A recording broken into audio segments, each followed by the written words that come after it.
Okay, so again, we've seen a presentation about biomarkers this morning on EEG. So this is kind of related, but it's about a more speculative type of biomarkers, voice and speech and language biomarkers. So a little bit of context, there is a fairly recent report from the WHO that identified a number of gaps in dementia care, research, Alzheimer's research and care in general. And a number of these gaps are related to what I'm going to talk about today. So in particular, the diagnosis and treatment and care gap, where the target of having 50% diagnosis by at least 50% of the participating countries has not even been met. So that's a problem. It's not even been met for high-income countries, and it's much worse for lower-income countries. And the other gap is in terms of research and innovation in dementia. There's a lot of research, but it's deemed not to be sufficient. So we're kind of in this space, trying to address some of these needs. And the focus here is on diagnosis and monitoring of progression.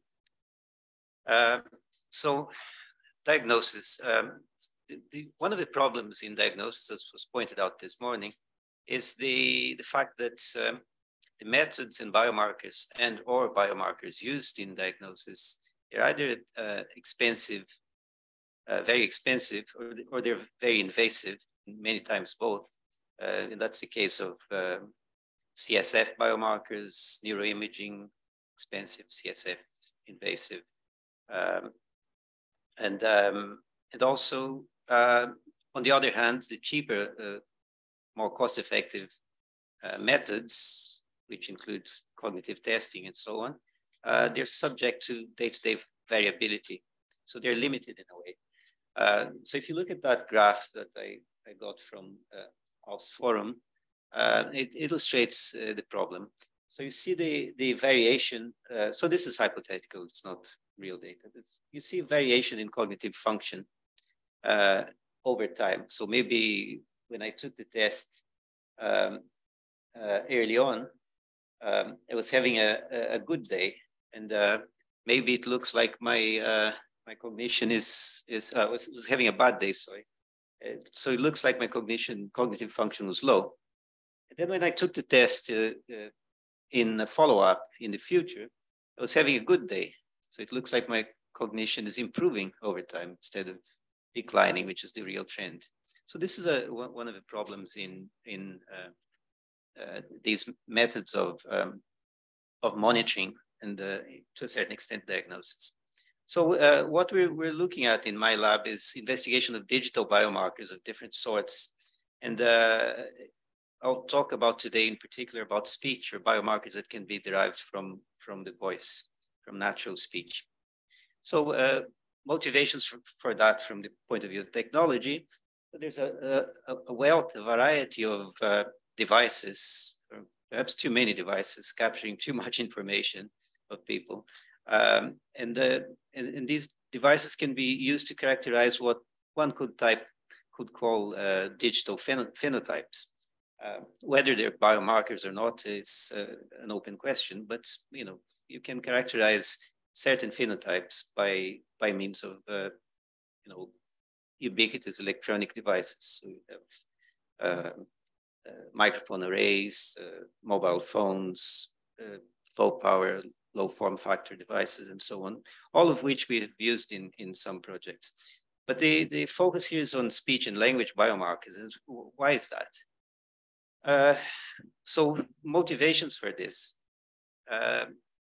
The speech and language encode a lot of information about cognition, and that's more or less widely accepted. And moreover, it's natural. It's a thing that everyone does and does constantly most of the time. And I'm including in this forms of communication that maybe this is a bit kind of excluding in the sense that you could analyze communication for deaf people as well. So there are certain patterns that generalize across. So it's language, but in a more general way than just voice. It just happens that I'm focusing on voice here today. So with voice, you don't get used to taking a test. So you could be monitoring voice. If it's spontaneous speech, you could be monitoring it frequently using methods maybe such as EMA, ecological momentary assessment type tests, where you get lots of data points, and then you can have a better picture of the real trend in cognitive function. And it overcomes some of the fluctuations that I mentioned before, or potentially overcomes. So the other motivation is that there is some research, there's evidence of cognitive decline, and I think this is more or less apparent to people working in the area. There's a paper, a famous paper that compared press conferences of two US presidents, Ronald Reagan and George Bush Sr., over a comparable period of time, and they were more or less the same age when they're in office giving these press conferences. And you can see that there's a marked decline in just some very simple language indices. So the top one is number of unique words used. So there's a decline for Reagan over time, whereas George Bush remains more or less the same. And then the use of non-specific nouns and fillers, things like you make a pause and you say, as I'm doing now, or something like that. So there is an increase over time. You can see it's quite marked.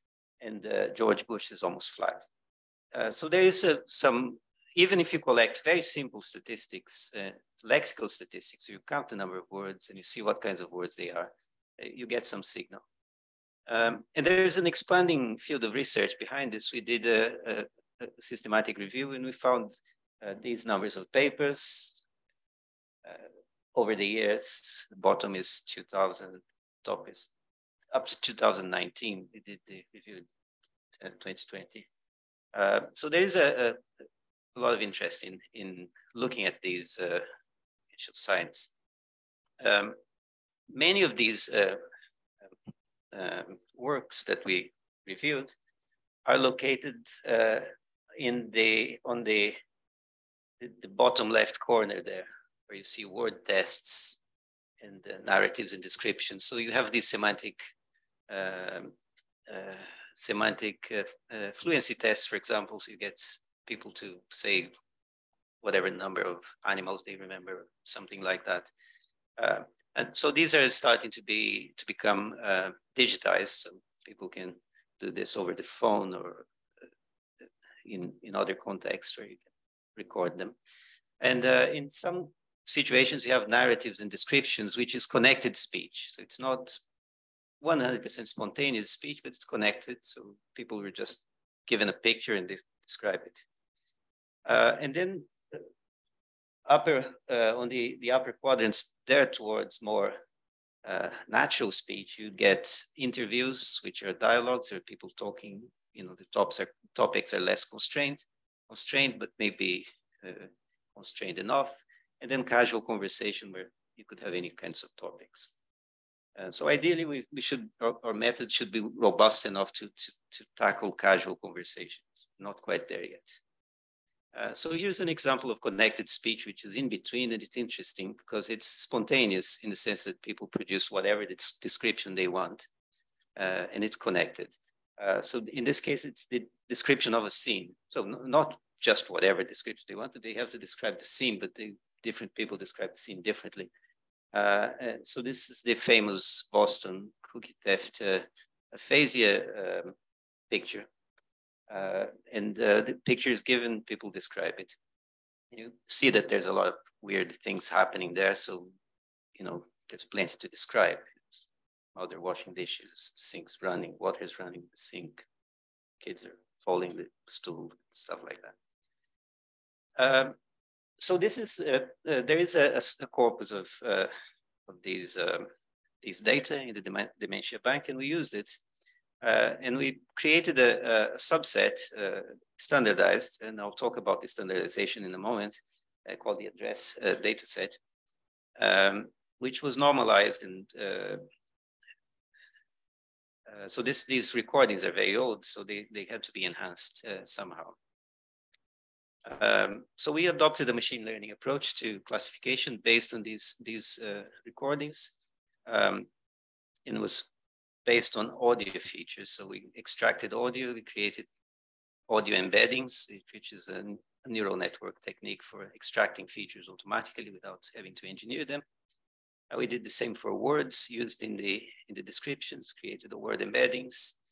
We fed this to a method that we call ADR,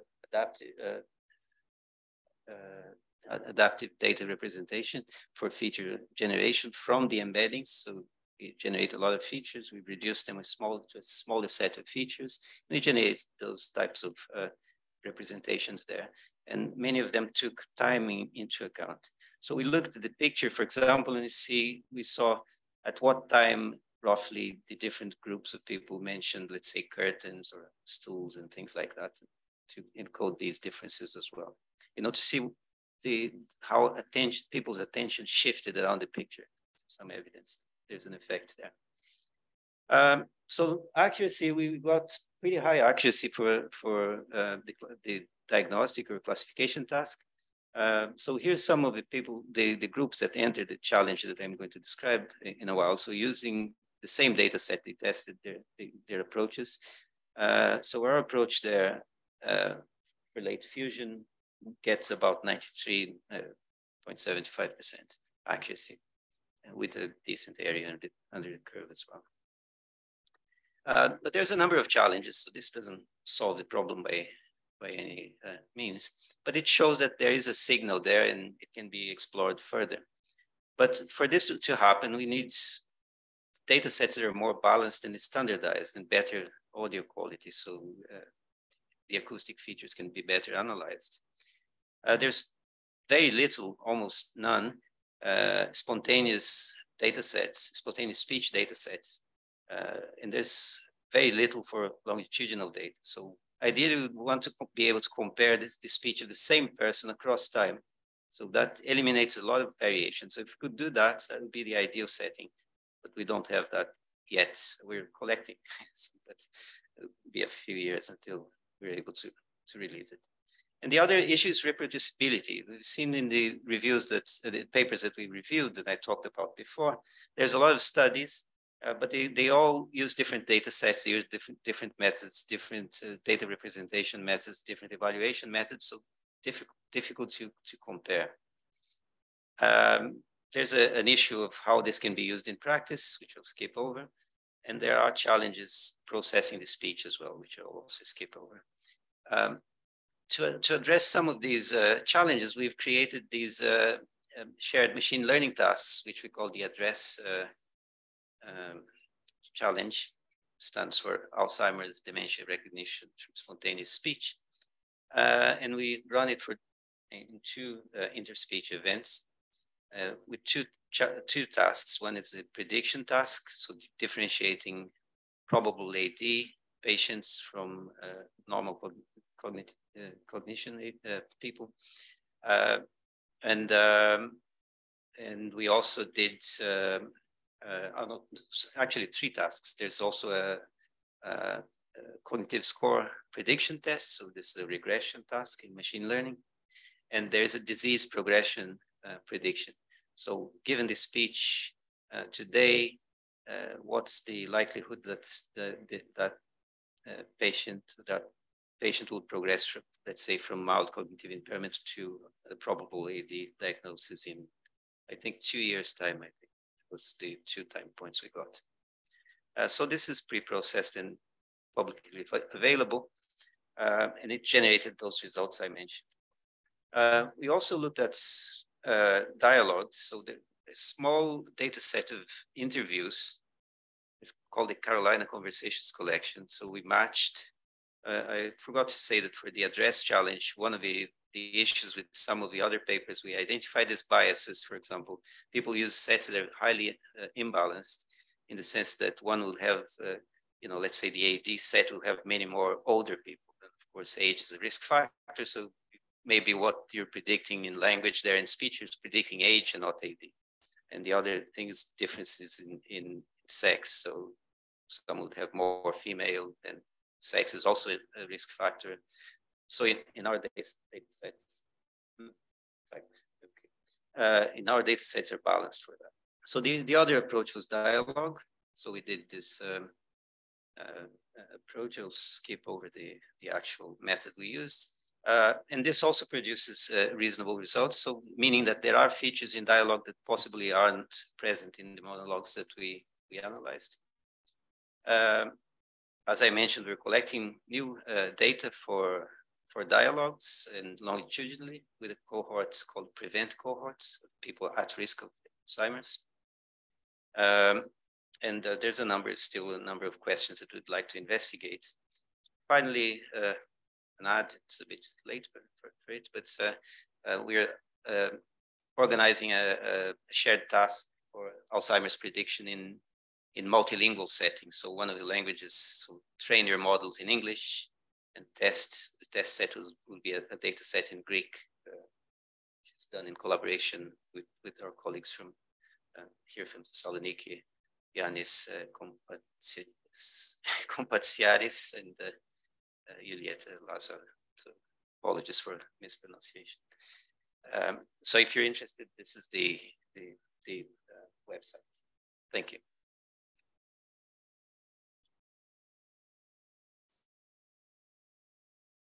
Do we have any questions from the audience? This was a very interesting presentation, high quality. Thank you very much. Thank you. And I have one question. You said you're using machine learning and neural network methods. Yeah. Have you thought about giving some possible explanations of the answers your techniques provide? Yeah, we have thought about that a lot. It's very difficult to interpret the features at the moment. The features we extract about, if you include functionals and everything, about 7,000 features, acoustic features from speech. And then we feed them into this embedding model. So that's the neural net part. So it creates the acoustic embeddings. And then we reduce it further using a technique, this ADR technique that we developed, to about 25 features, something like that.